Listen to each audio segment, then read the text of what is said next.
Hello అండి, నమస్కారం. అస్సాము మీలో చాలామందికి ఎలా ఉంటుందో తెలియదు కదా. ఇదిగోండి ఇప్పుడు నేను మీకోసం చూపిస్తున్నాను. ఈ రోడ్డు వచ్చేసి బ్రహ్మపుత్ర నది పొడవునా ఉంటుంది. ఈ రోడ్డు చాలా బాగుంటుంది చూడడానికి కూడా. ఒక గొయ్యి కూడా ఏం లేదు, చుట్టుపక్కల అంతా చెట్లే ఉంటాయి. సాధారణంగా ఇక్కడ అలాగే ఉంటుంది అస్సాంలో అంతా. కానీ ఈ మధ్యన కొన్ని చోట్ల ఒక హైవేలు పక్కన అయితే చెట్లు బాగా నరికేస్తున్నారు. అది నాకు కొంచెం బాధగా ఉంది. కాదు కాదు, చాలా బాధగా ఉంది.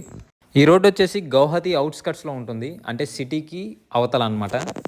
నా ముందర ఒక ఆటో వెళ్తుంది కదా, దాన్ని ఆటో అనరు, టోటో అంటారు, లేకపోతే ఈ రిక్షా అంటారు.